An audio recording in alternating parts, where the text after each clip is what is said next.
नमस्कार, ये है रेड माइक दुनिया और मैं हूं सौरभ कुमार शाही। मैं खड़ा हूं आज ईरान में, ईरान के शहर मशहद में। ईरान में अभी चुनाव हो रहे हैं, राष्ट्रपति चुनाव। आपको पता है आज से 40 दिन पहले यहाँ के राष्ट्रपति रईसी साहब की मौत जो है एक हेलीकॉप्टर के दुर्घटनाग्रस्त होने में हो गई थी। और ईरानी कॉन्स्टिट्यूशन ये कहता है कि आपको 50 दिन के अंदर दोबारा जो है वो चुनाव करवाने पड़ेंगे नए राष्ट्रपति को चुनने के लिए। तो आज 40वां दिन है और कल दिन में यहाँ पे वोटिंग होने वाली है। इनफैक्ट कल रात तक यहाँ चुनाव प्रचार हो रहा था। आज का दिन आराम का दिन दिया गया है और कल सुबह से यहाँ पे वोटिंग शुरू हो जाएगी और कल रात में यहाँ पे रिजल्ट भी आ जाएगा। अगर आप ईरान के इंटरनल पॉलिटिक्स को देखें तो इनके जो तीन बड़े जो आप ग्रुप्स हैं, यानी कि प्रिंसिपलिस्ट, कंजर्वेटिव्स और रिफॉर्मिस्ट, तीनों ग्रुप्स के कैंडिडेट्स इस बार चुनाव लड़ रहे हैं। प्रिंसिपलिस्ट जो खेमा है, जो कंजर्वेटिव का खेमा है, उसके तरफ से 2 कैंडिडेट चुनाव लड़ रहे हैं। मॉडरेट की तरफ से 1 कैंडिडेट चुनाव लड़ रहा है और रिफॉर्मिस्ट की तरफ से भी 1 कैंडिडेट चुनाव लड़ रहा है।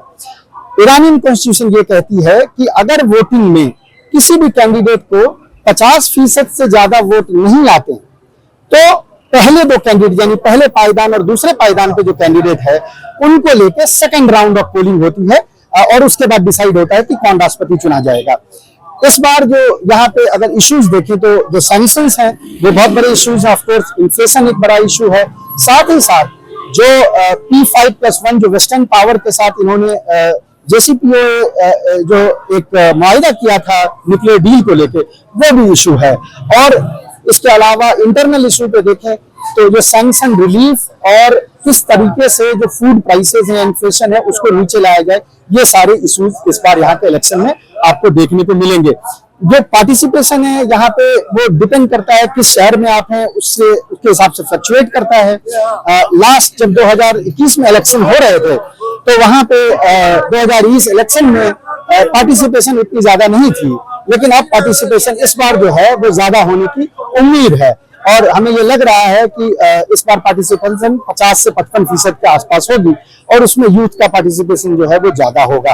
तो इसीलिए ये इलेक्शन इंटरेस्टिंग हो गई है। अभी तक के जो भी पोल्स हुए हैं, यानी जो ओपिनियन पोल्स हुए हैं, उसमें जो रिफॉर्मिस्ट कैंडिडेट हैं पेजेश्कियान साहब, वो आगे चलते हुए नजर आ रहे हैं। नंबर 2 और नंबर 3 पे जो है वो दोनों कंजर्वेटिव कैंडिडेट्स हैं। सईद जलीली साहब जो है वो नंबर 2 पे हैं और तीसरे पे बाकर कालीबाफ जो पहले ईरान के मेयर थे वो तीसरे पोजीशन पे हैं।